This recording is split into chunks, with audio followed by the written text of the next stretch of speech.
It was supposed to be an ordinary Tuesday morning at Ridgeway High. The hallway buzzed with chatter, lockers slammed, and the faint scent of cafeteria pancakes lingered in the air.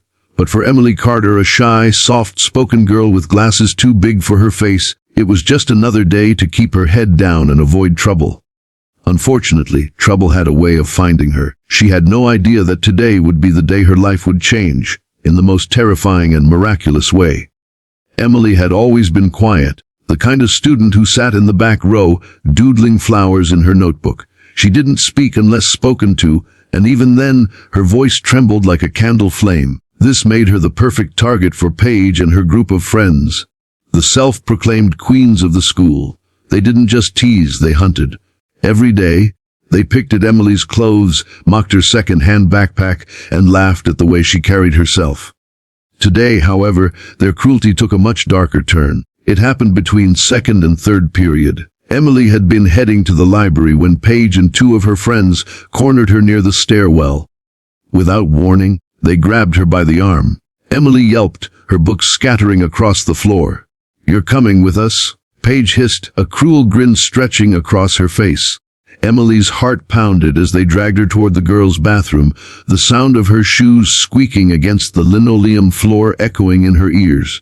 Inside the bathroom, the air smelled faintly of cleaning chemicals, but it wasn't enough to mask the fear clawing at Emily's chest. The girls shoved her against the wall. One pulled out her phone to record, while the others blocked the door. "Let's see how quiet you are when this goes online," Paige sneered. Tears blurred Emily's vision. She felt trapped, her mind racing, her voice frozen. She prayed silently for anyone to help her, but outside, just a hallway away, fate was already moving. Down the hall, an armed SWAT training exercise was being conducted in the school's unused gym for security purposes. A drill no one had told the students about. Among the officers was Daniel Carter, Emily's father. He was one of the most respected SWAT leaders in the state, known for his steady nerves and fierce protection of the innocent. And though he had no idea his daughter was in danger at that very moment, life was about to put him exactly where he was needed most. The sound that changed everything came from Emily's muffled cry, just loud enough for Officer Ramirez, stationed near the hallway, to hear through the bathroom door. Something about the tone, the panic in it, made him stop in his tracks. He tapped his comm, calling in his team quietly. Within seconds, Daniel Carter was on the move.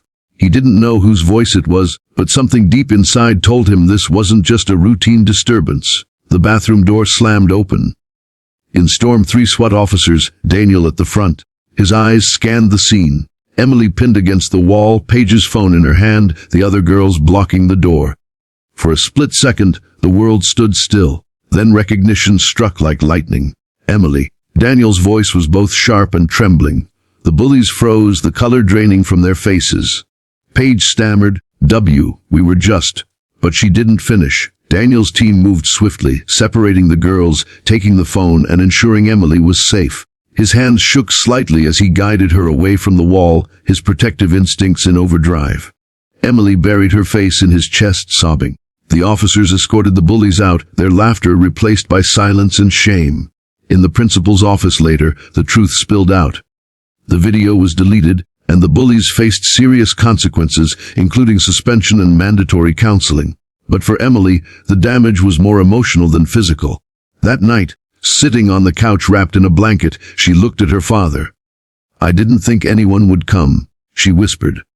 Daniel cupped her face gently. "I will always come," he said, his voice steady but his eyes wet. "And even if I hadn't been there, someone would have. You are never as alone as you think you are." The stories spread across the school within hours.